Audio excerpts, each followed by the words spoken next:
Hello friends. Today I'm going to talk about how can you become a fluent English speaker. I know that you might have tried a lot of coaching classes, you might have tried a lot of channels on the YouTube and still you are struggling to speak English fluently. And the reason is that you have tried every effort to learn about English. What we do that we think that first of all we have to master English language, like we have to master grammar, we have to master vocab, and then we will start speaking. And the reality is that you do not have that much time because you start with enthusiasm, you start with full excitement, and after 1 month of effort or after 20 days of effort, you think that you will learn it later or you will plan it later. And that's the reason that definitely everyone who is a student or who is looking for better job, they might have tried, but they all might not have achieved success. And the reason is that you do not know the right trick.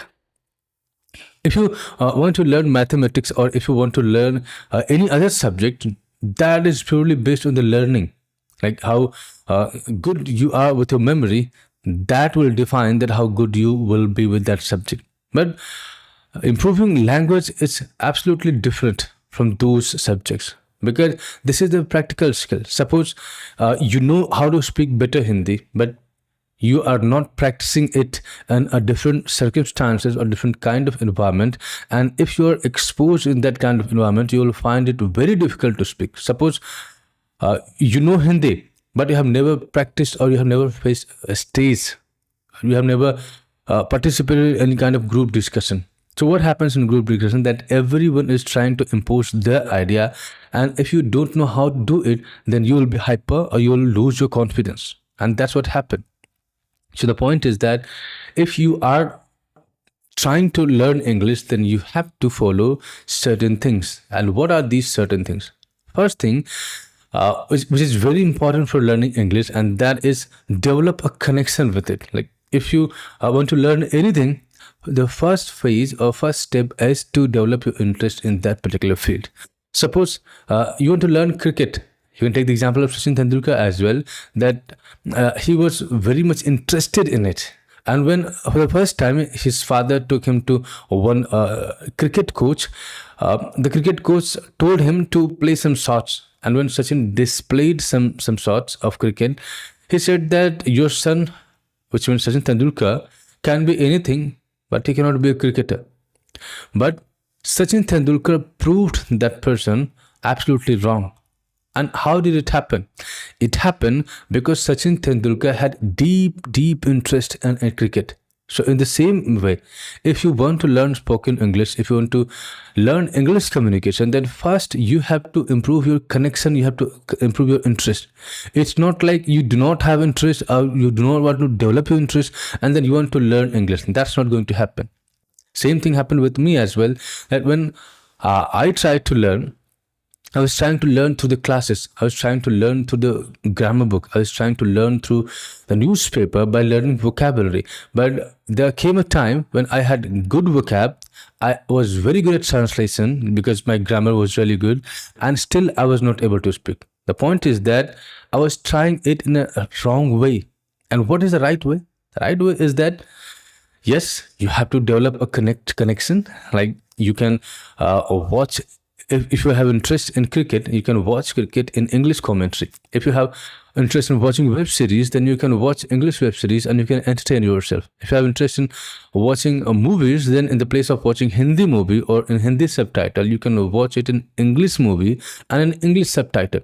So that's how, if you start watching something that interests you, so you will push your brain, you will push yourself to expose the English language for a longer period of time.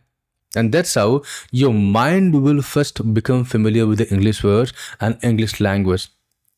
Next step is that make a habit of writing, because I have noticed, because I teach to students, and I know one thing, that they have a lot of grammatical knowledge in their mind, they have a lot of vocab, but when it comes to speak, they find it very difficult to use that grammatical knowledge and to use that vocab.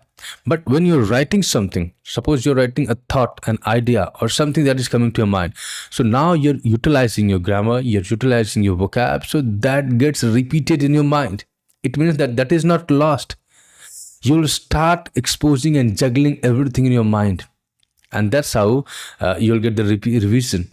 And next thing is that when you write something on the paper, it can exactly be judged whether you're writing correct English or incorrect English. If there's any problem, then someone will check it. You'll get it checked by someone, and you can work on your weak area. You can work where you have the problem. So writing is very important. Next thing is that you have to read newspaper aloud, because most of the people think that they will learn grammar, they will learn vocab, and they'll start speaking. But it doesn't work that way. Suppose I have a lot of English words in my mind by memorizing the dictionary or by reading the newspaper in my mind. But when it comes to speak, we feel stuck with English word, because when you are speaking, different part of your tongue is being utilized. And when you have to speak English, different part of your tongue being again utilized. Like, it is not the same part that you use while speaking Hindi and English. It is different.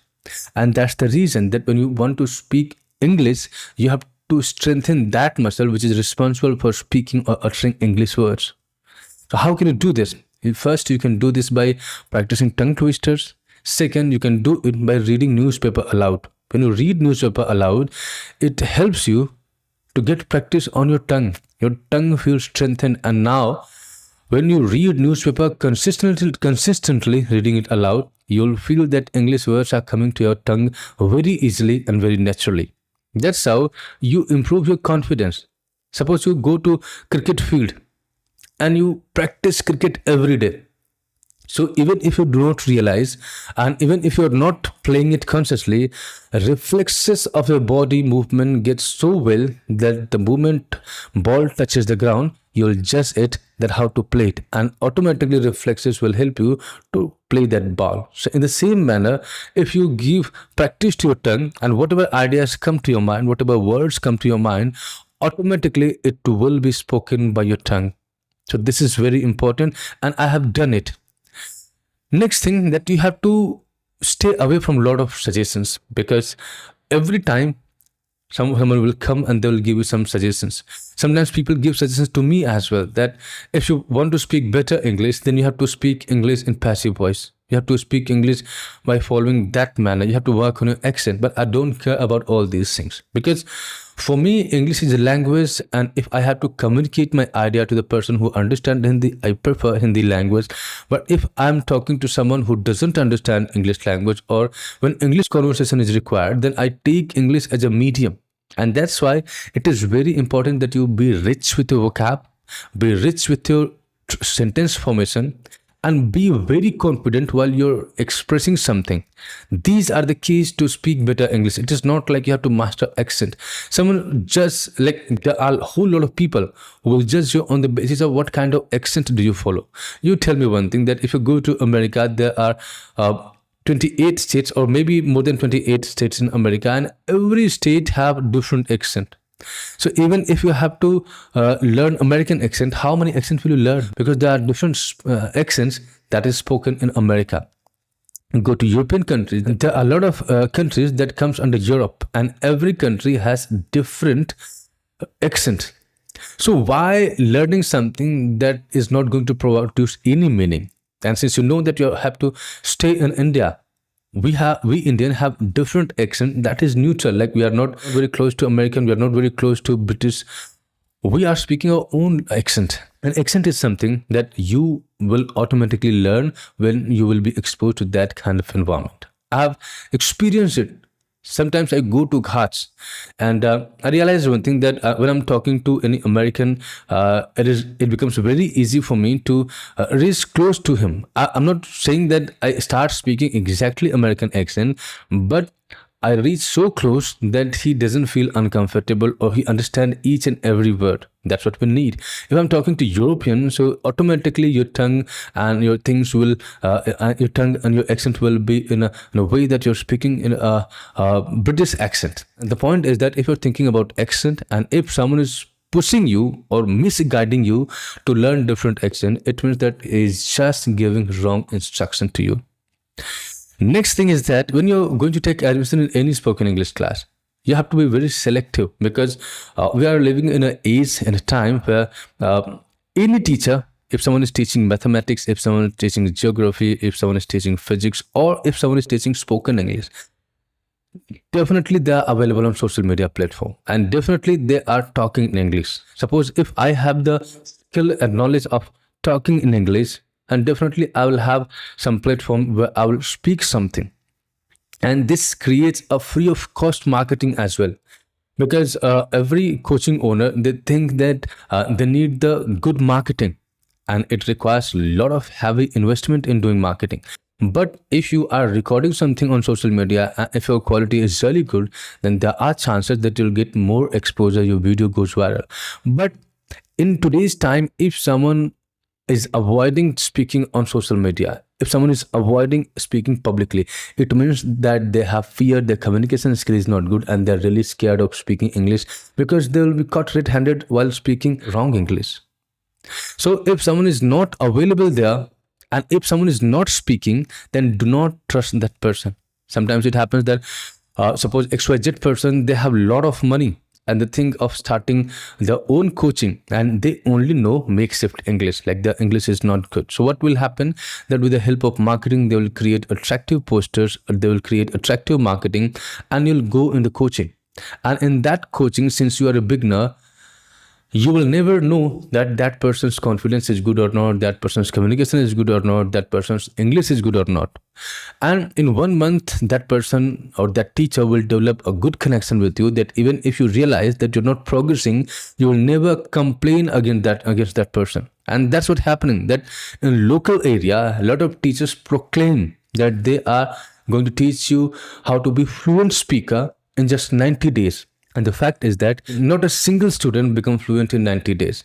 Because if you look for the result, there is no result. If you look for their performance, they are not performing. They are nowhere. If you look for their marketing, they are everywhere. So the point is that these are the common mistakes that you have to avoid. And if you want to learn spoken English, and if you want to really be fluent, then I'm starting this video series, and I hope that I will be able to help you, because I have started my journey from being a Hindi speaker, and now I'm speaking in front of you. So it took a lot of time, lot of effort, but trust me friends, that I have a lot of empirical methods that will help you to apply practical ideas. And if you follow those practical ideas, definitely it will help you, because it helped me.